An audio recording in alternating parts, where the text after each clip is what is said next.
Happy Friday. I have one item for all of you at the top. On Thursday, yesterday, I should say, U.S. and Cuban officials met in Havana to discuss the implementation of the 1994 and 1995 U.S.-Cuba Migration Accords. This marks the second time since January of 2011 that these talks have been held.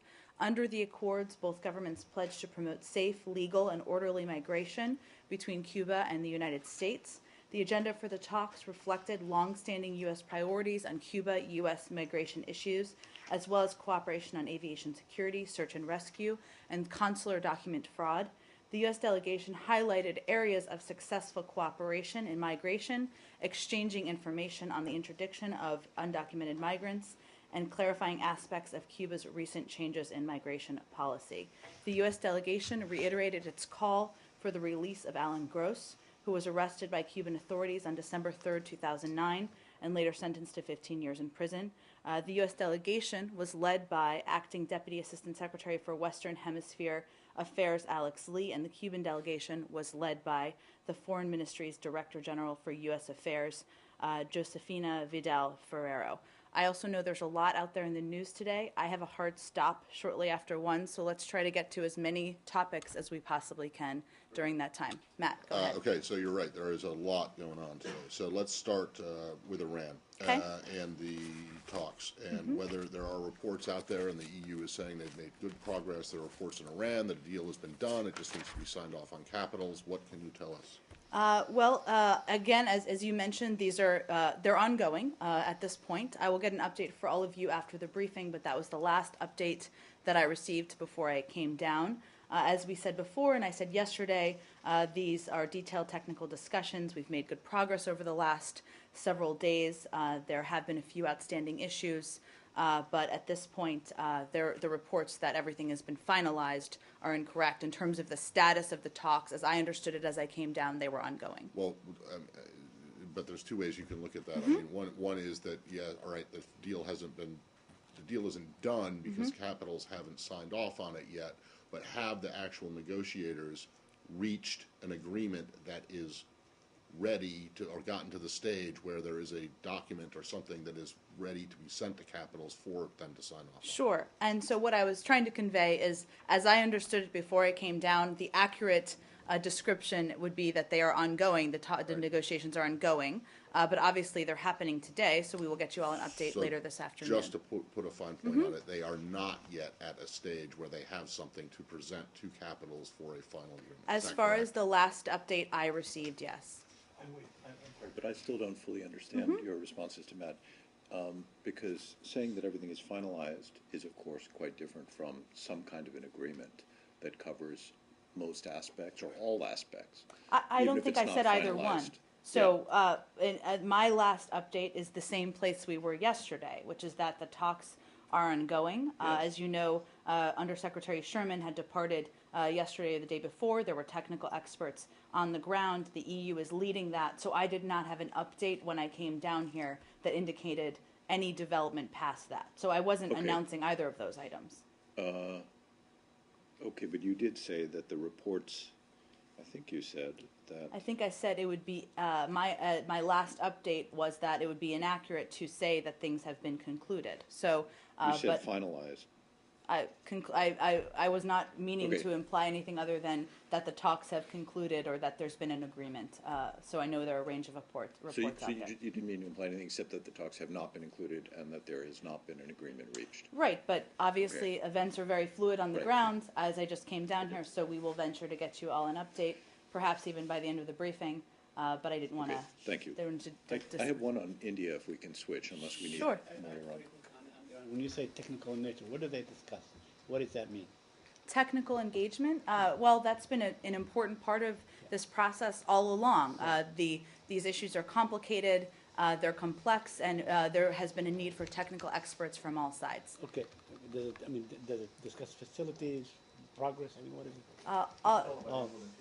This is all about implementation. The technical experts have been central to it all along. Let's move on to India because I know there are a lot of issues on the docket. A quick one on this. In a comment attributed to a senior U.S. State Department official yesterday, late, the senior State Department official stated that the U.S. government had approved the transfer of the Indian diplomat to the Indian mission to the United Nations, that the U.S. government had then, therefore giving her diplomatic immunity, that the U.S. government had then requested waiving her diplomatic immunity, that the Indian government refused, and that she was going home. Here's what I don't get. Why would you ask, given that on December the 19th and December the 20th in the briefings, you and Marie made clear that were she to be granted diplomatic immunity, she would still be liable for any alleged offenses committed prior to that.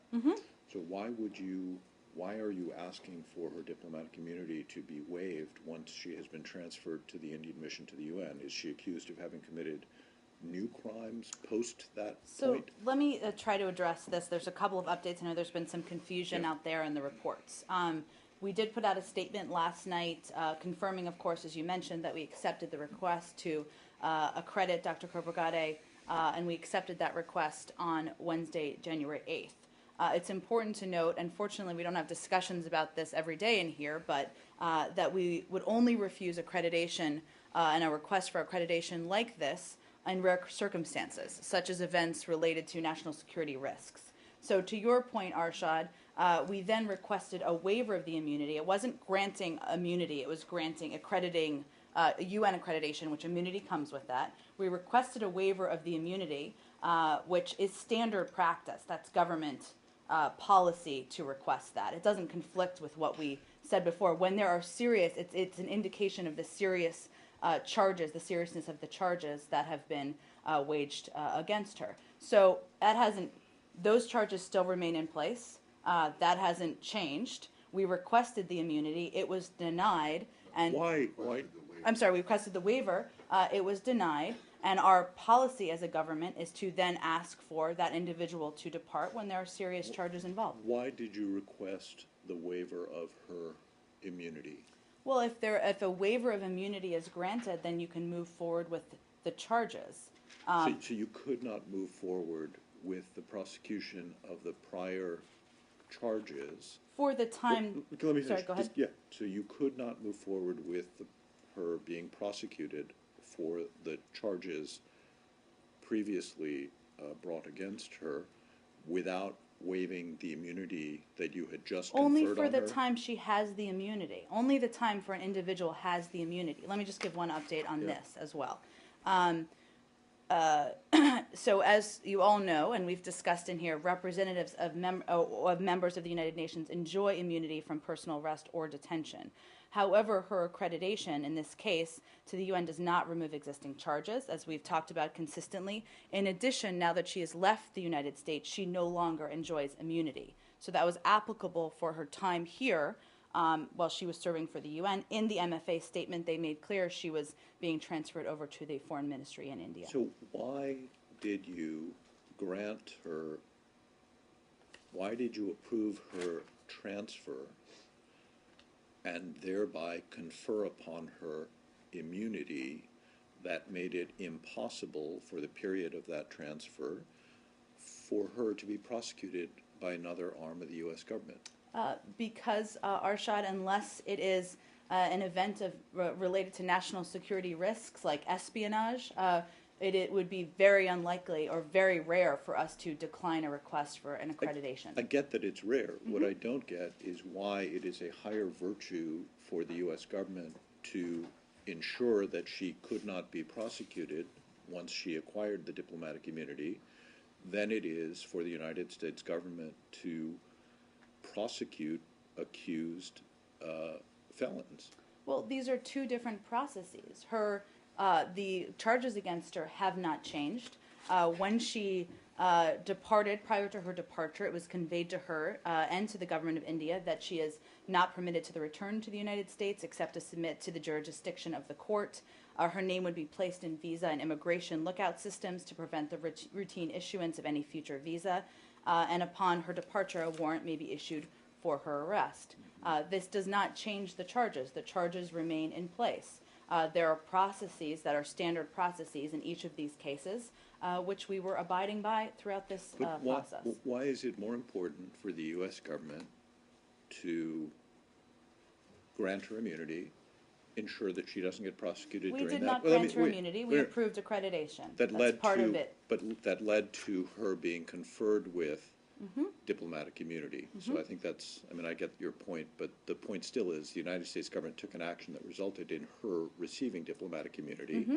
ensuring she couldn't be prosecuted for the time that she had that immunity, and then it let her go. And what I don't understand, and I think there may be an answer, that maybe your relations, your diplomatic relations with India are more important than your ensuring that the laws of the U.S. government are upheld. Well, I would refute your claim that we're not upholding the laws of the U.S. government. There's Really? a judicial She's being process. prosecuted? Let me finish. Yeah. There's a judicial process underway.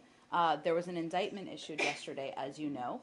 There's also a standard process that is underway. In cases like these as well. So we followed that process from here. It doesn't change the charges. The charges are not wiped. The judicial system, and that's led by the Southern District of New York, can reiterate that and make that absolutely clear. This is not related to anything other than following the process here, working through the best way to manage a difficult circumstance. But she's not being prosecuted is the whole point. And when I raised the question of upholding the laws, the laws normally would require that somebody who did not, when they allegedly committed the crimes, enjoy immunity that would prevent their prosecution, be prosecuted for it, have their day in court, and either be acquitted or convicted. Whereas you have contrived a circumstance whereby she will not face that unless she returns to the United States I someday. think it's inaccurate to say we've contrived a circumstance. There are two processes here in place. How we manage an application for accreditation with the UN. We handled that in the standard way we would handle it unless an individual poses a national security risk. There is a judicial process. That is ongoing. I just reiterated what was conveyed to her on her departure, what has been conveyed to the government of India. That doesn't change. Her charges are not wiped. But why would it not have been better? Why would it not have been more in the interests of the United States government for her to have faced prosecution? Well, Arshad, again, because there are different processes in place, if India had waived the immunity, then that would have been a process that would have been undergone if she were not a diplomat. There are a lot of scenarios that are not related to what the reality of this case is, so what we were following was the processes that were appropriate for this case. But I still don't understand why it is not more in the interest of the United States government to ensure. I mean, look, if any diplomat knows that basically they can allegedly flout U.S. laws and allegedly mistreat and underpay domestic workers and allegedly commit visa fraud, right? And the worst that's going to happen to them is that they get sent home, then the deterrent effect of violating the law and being penalized for it goes away. Well, so that's I far don't, from what is happening here. So I would she's argue been prosecuted? with your characterization. Again, the charges remain in place. The Southern District of New York runs point on that. All of this was conveyed to her and made clear. She no longer has immunity.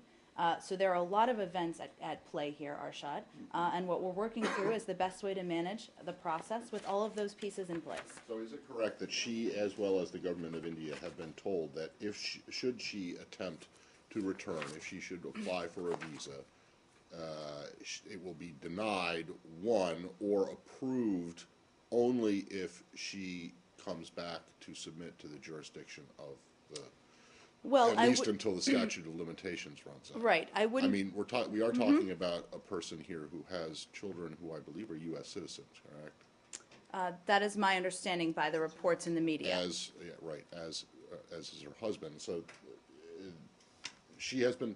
Is it correct that she's been told she can't come back except unless she comes back to face the I charges? think this is a very important characterization here because we wouldn't speak to or outright claim a denial of a visa. But obviously, as I outlined, there are a couple of pieces that you touched on. So if she is she is not permitted to return unless except to submit to the jurisdiction of the court. She will be put on. Her name would be placed in the visa and immigration lookout system. That's obviously as people apply for visas. And of course, I mentioned the third one about a warrant as well. So I just wanted to be No, specific. sorry, what was the warrant? Upon her departure, a warrant may be issued for her arrest Upon her departure, from the United States. well, she's left, has one been I would issued? point you to the Department of Justice and the Southern District of New York for any So- details on that. Okay, but then does that mean that you would ask Interpol to put out a red notice or something on that? I don't want to get into a hypothetical. I'll let them speak to the judicial part of this and any other details. Go ahead, Roz. A broader housekeeping question. Sure. Because we're talking about violations of U.S. law, and this administration has tried to drive home the point that human trafficking is a priority for stopping, and these charges fall under that rubric. What are foreign diplomats told about following U.S. laws when it comes to bringing in domestic workers and governesses and whomever while they're here? How are they briefed on this? Is there a brochure? Is there a class they have to take on U.S. laws? What is it that they have to know? Because any American citizen knows that ignorance of the law does not prevent you from being prosecuted if you violate those laws. Well, Roz, let me just reiterate, since you gave me the opportunity, that the fact that the Department of State investigated this matter and requested the Indians waive immunity so that she could face the charges against her shows how seriously we take these issues, human trafficking issues, and all of the charges that have been placed against her.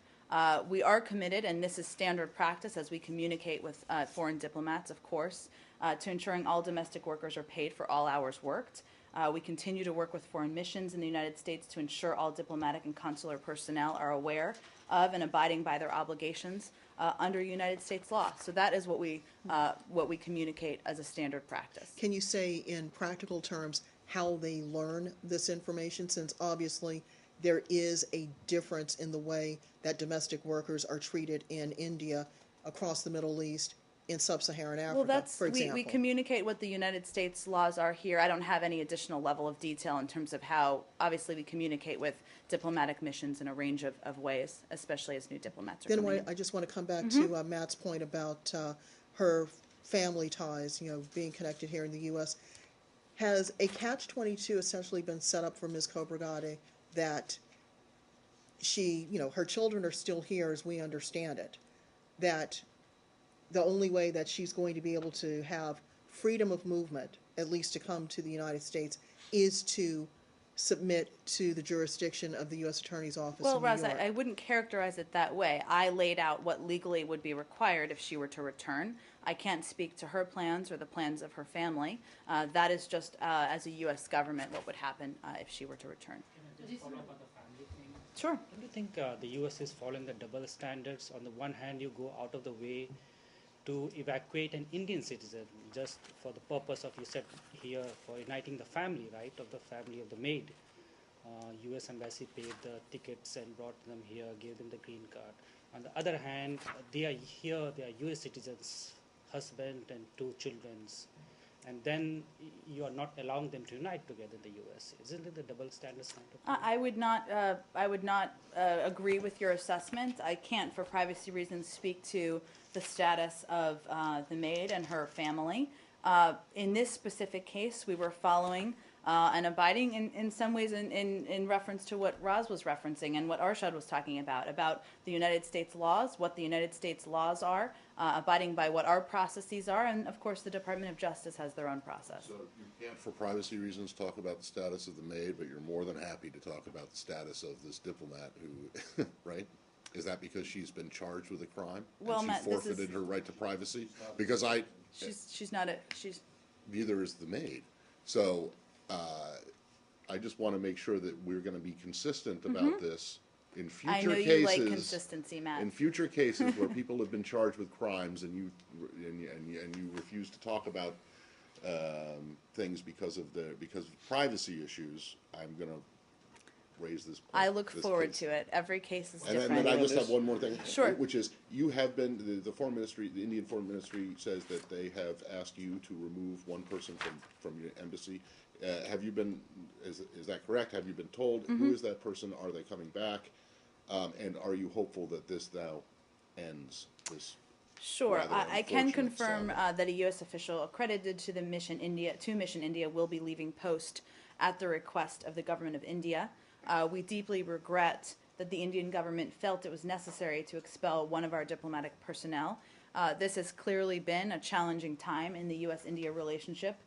We expect and hope that this will now come to closure, and the Indians will now take significant steps with us to improve our relationship and return it to a more constructive place. I don't have any other specific details in terms of the individual and the name of the individual or their specific traffic plans at this point. Did they PNG a specific person, or did they just ask you to reduce the headcount by one, It was an individual.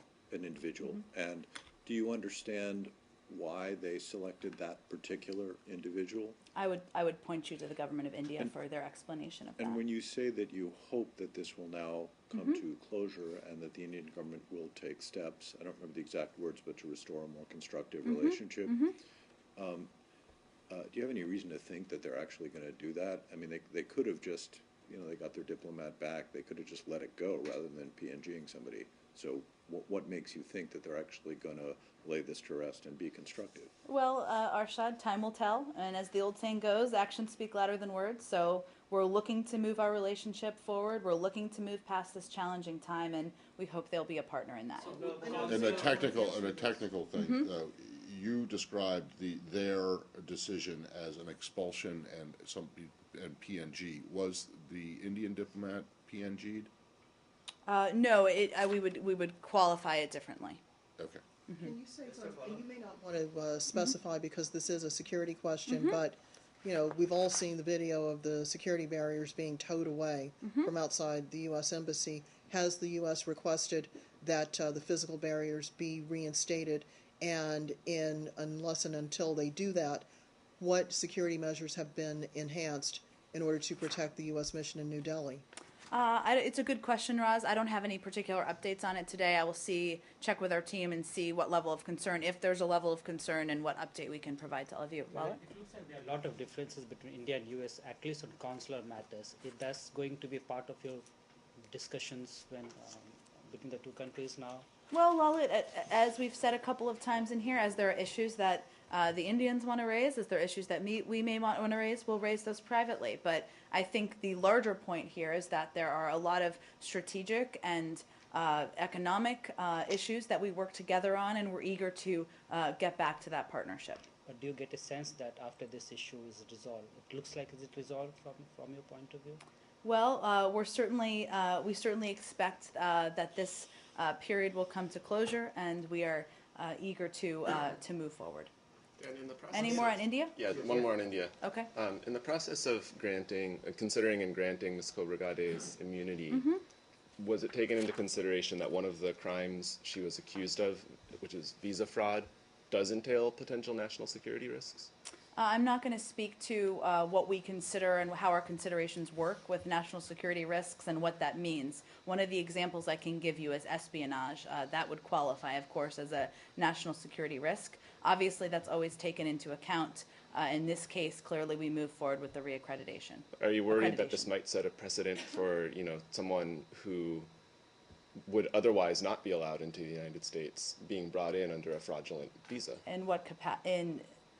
I think obviously the fact that we have issued these charges, the fact that we have asked for a waiver of immunity, the fact that we have asked her to return to India speaks to the seriousness of which we take this case, and no one should take it or indicate that there's an openness to a precedent. Just on the technical aspect of what I was asking about before, if you do not regard her departure from here as an expulsion and a PNG, and you do, and the Indians did PNG and expel your diplomat, does the administration or does the State Department consider the Indian reaction to be an act of reciprocity? I would refer you to the Indians for. No, but this is your interpretation of it, because in many cases where diplomats are expelled, it's a one-for-one, tit-for-tat kind of thing. You do it with the Russians, you do it with Belarus, everything.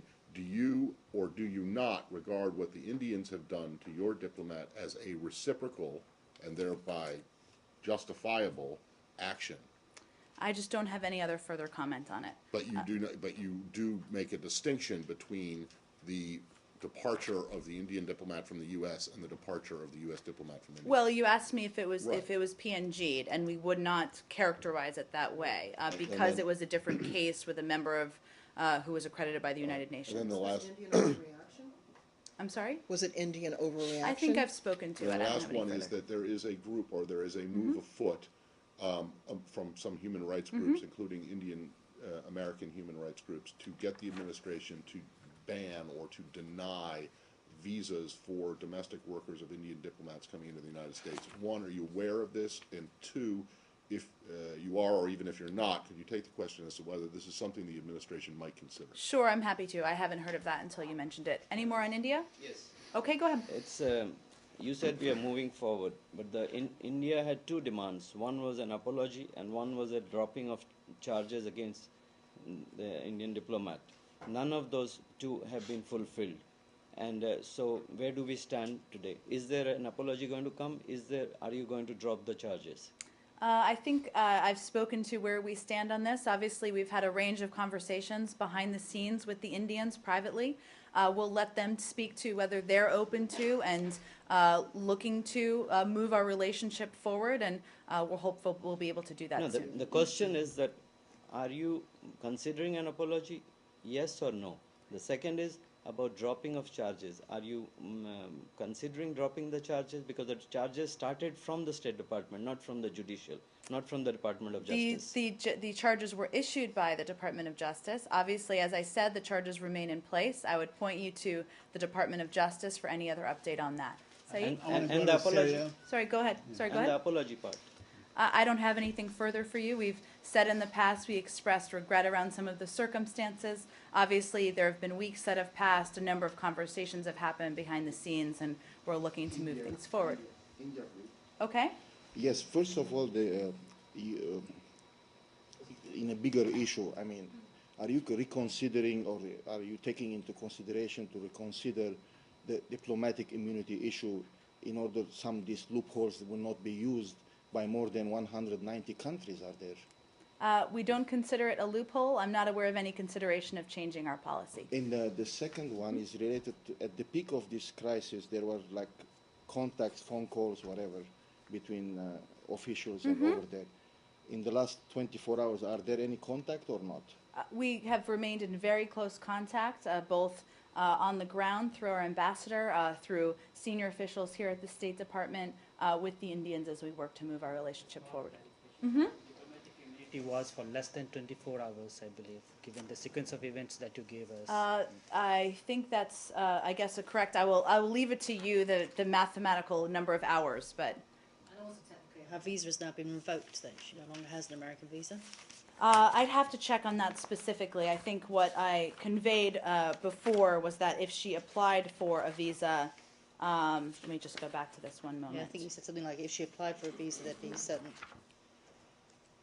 Yeah, but I mean, her name would be that placed in the suggest Visa that- and Immigration Lookout So that would System. suggest that her visa's been revoked. Has Let she me left the check on country? that specific technicality for you. I just don't want to speak out of turn. Just to mark, as I'm sure Matt would like to, you just answered a question both hypothetical and about a visa application. If she applied for a visa, her name would be placed on a watch list. Well, I don't think that's I'd just like to thank you for that. her name would be placed in the Visa and Immigration. That was what I said was what was conveyed to her when she departed. So it wasn't actually a hypothetical. Hasn't it? Okay. Hasn't it already been put on the watch list? Well, that was what was conveyed to her. Obviously, she's en route, and I don't have the exact tick-tock of the exact timestamp. And she was issued the G visa, G1 visa, right? I just don't have any other updates on it specifically. Any more on India? Can we move on? Yeah, one more on India, and then we can move on. Can you give us a, you might take this question that has there been in the history, how many diplomats have been imprisoned, arrested, and strip searched? I don't have any statistics along those lines, and it's unlikely that anything like that would be public, but I'll check on that for you. Saeed? Very quickly on the designation of Ansar Sharia Sure. as a terrorist organization in Benghazi, Darna, and Tunisia. Could you elaborate? Were there any particular incidents that caused that? You know. Let me just, I know that there was a media note that went out this morning, Right. so let me just reiterate some of the points in there. Today, the State Department officially announced the designations of Ansar al-Sharia in Benghazi, Ansar al-Sharia in Derna, and Ansar al-Sharia in Tunisia as separate foreign terrorist organizations. In addition to these group designations, we also designated a number of individuals whose names I will not pronounce, but are all in the media note that we sent out. And these designations, of course, as standard, will be published if they haven't already been in the Federal Register. Well, as we've said, and I believe I spoke to this about 2 days ago when there was news reports of this, let me just get to this one moment because I want to answer your question directly. Today's announcement is not an assertion that Ansar al-Sharia in Benghazi and Ansar al-Sharia in Derna were the only two organizations whose members were involved in the attack in Benghazi, those organizations pre-planned the attack well in advance, or that the organizations are somehow more responsible than any others involved. Obviously, that's a part of this. And then the individuals are leaders of a number of these groups, but it doesn't indicate, as there's an ongoing investigation, whether what we're announcing today is the designation of the groups and individuals. We're not designating them because of any new information to point to in terms of Benghazi and the events there. So it is not any one particular incident, but they are because of their activities. Well, there were a range of details in the media note. I would point you to that in terms of the impact and the reasons, and as well as a fact sheet that we sent out that has detailed information. Lucas? Just a follow-up on that. Also in your statement, you said that Ansar al-Sharia Tunisia has ideological ties to al-Qaeda and ties to its affiliates, AQIM. I assume that means both official and unofficial affiliates. Is that an admission by the administration, the State Department, that terrorism is on the rise? I would refute that. Well, you jumped to that last question rather quickly. As you know, Lucas, we regularly designate individuals and organizations as needed. This today represents the largest number that we have done in one day. So I would point you more to a recognition that we are focused on this issue. These are not affiliates of Core al-Qaeda. We talked about this, or Matt asked this question a little bit the other day, or maybe you did, about what that means and how we designate someone, or how we acknowledge that an organization is affiliated with Core al-Qaeda.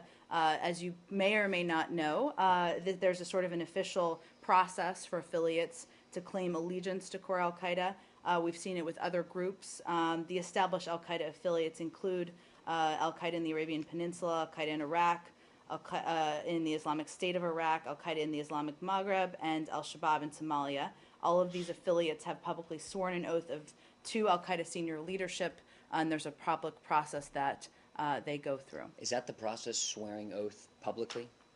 I'm not a spokesperson for how you become a member of al-Qaeda, so I would point you to the terms that are used on their ends, but that is the information that we know. Now, you said that I jumped to conclusions, but certainly this makes today more groups on the terror list than were yesterday, correct?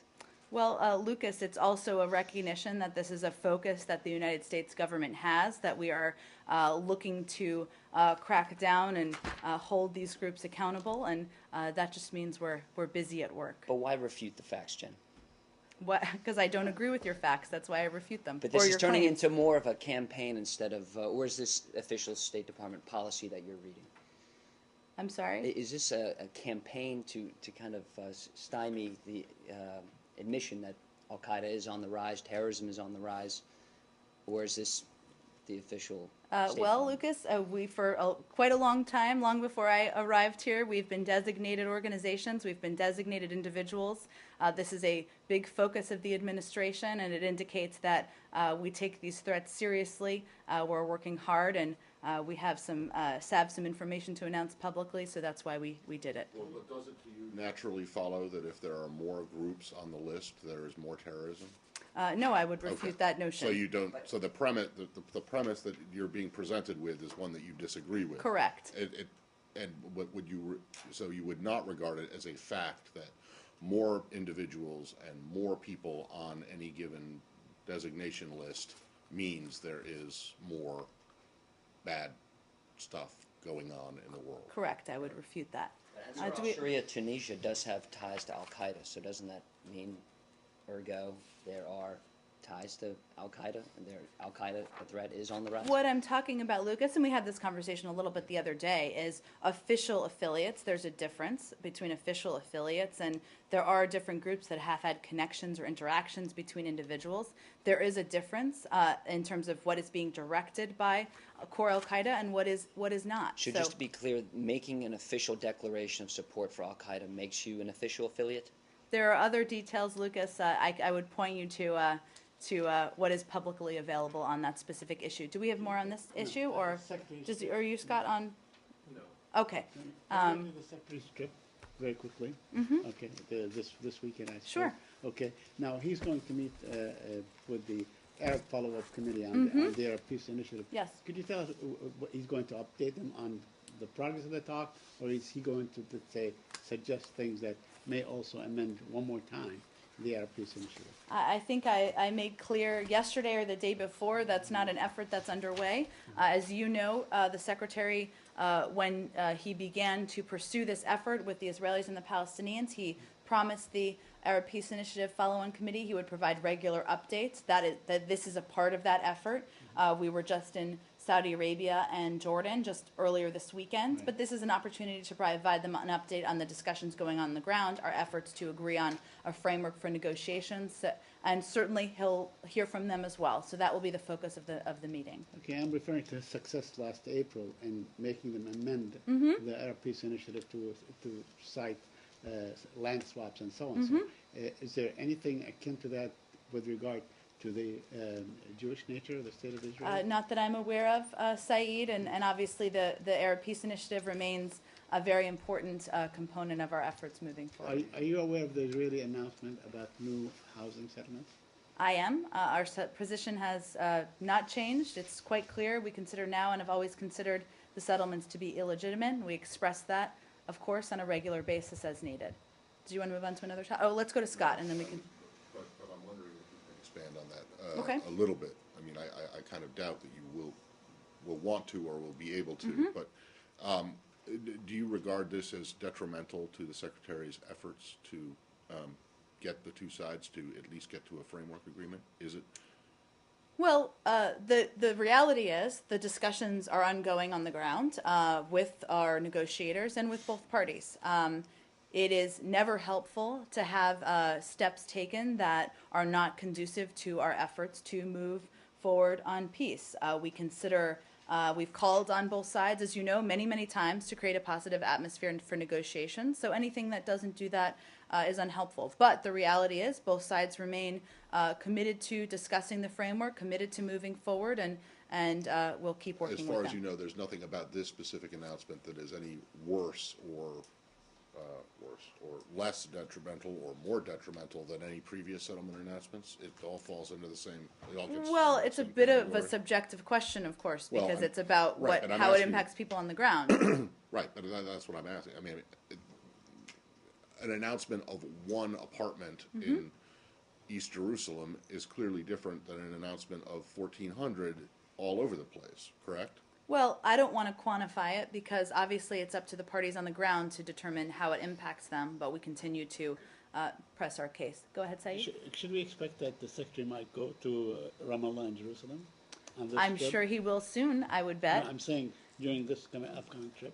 It's not planned at this time. If that changes, we'll happen, of course right? let you know. It could happen right after. It's not currently the 13th planned. Or the 14th. Anything could happen, Saeed. Who knows?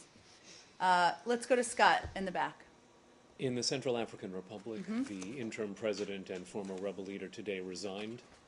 Is it the expectation that that might improve the security situation in the Central African Republic? Well, the United States welcomes the active leadership of ECAS in convening leaders and representatives of civil society from CAR for discussions on a political transition in CAR. We understand, as you referenced earlier today, that the announcement of the resignation of both CAR's transitional president and transitional prime minister At this point, what our focus on is moving forward, and we urge CAR's National Transition Council to now conduct a transparent and inclusive process as they deliberate on the selection of the new transitional president. The council should ensure that the new leadership is committed to restoring security for the people of CAR and holding elections no later than February of 2015. So that's what we are working with them on the ground and what we're hopeful of moving forward. Do you think the resignation of the Johnson will actually help things then on the ground? I don't want to evaluate that given it just happened. Obviously, our efforts now are moving forward and how we can move towards elections next year. Is there a worry that they're concerned that there could be some kind of power vacuum left? Who's going to stand in for him? Well, that's why we're urging the Transition Council to conduct a transparent and inclusive process as they deliberate on the selection of the new transitional president, and hopefully they'll move forward with that soon. Can I go to Afghanistan? Is that possible? Just one more quickly on this one. I know there's a travel warning for CAR, but there are a number of American citizens we've been speaking to there. Do you have an estimation of how many American citizens remain? Would you urge them to leave now, and what are the plans in place should the situation deteriorate to evacuate them out?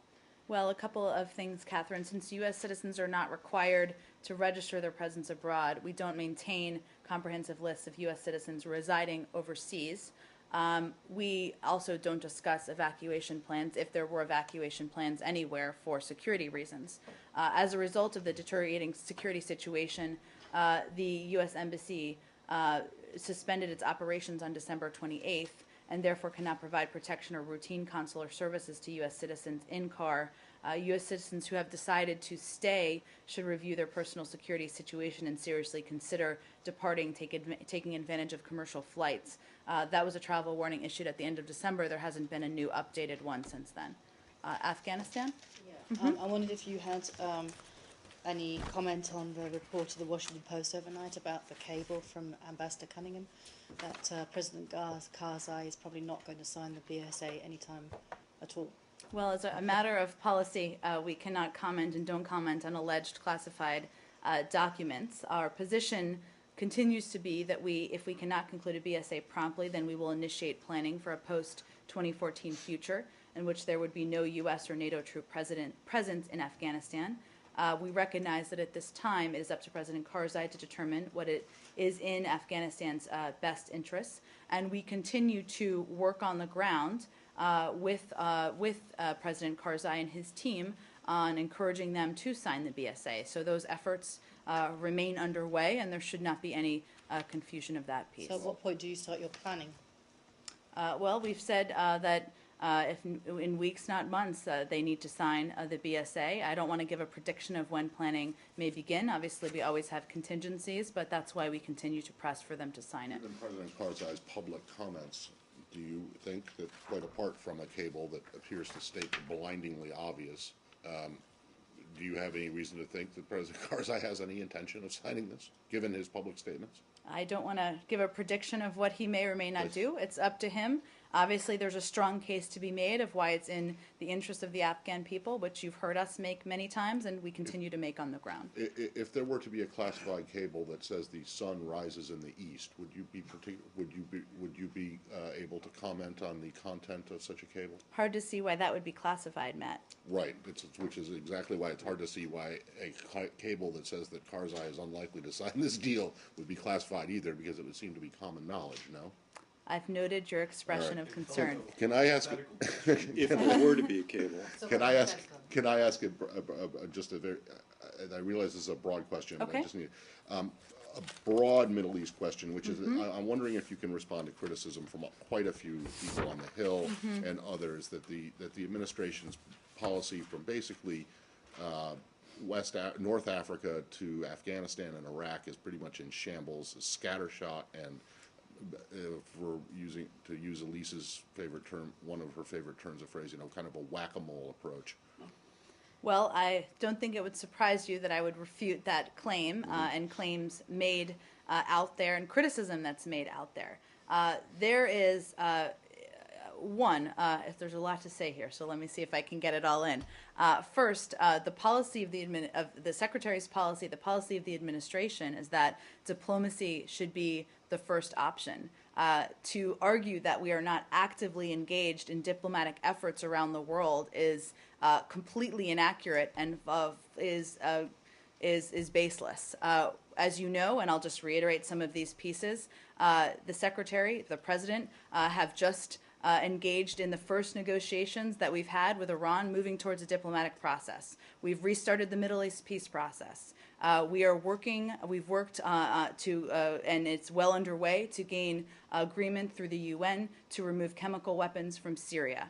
The Secretary, the President, everyone up and down the administration has been engaged in every aspect of what's happening in Africa. I know you mentioned North Africa, so I'm just going to reference that as well recently.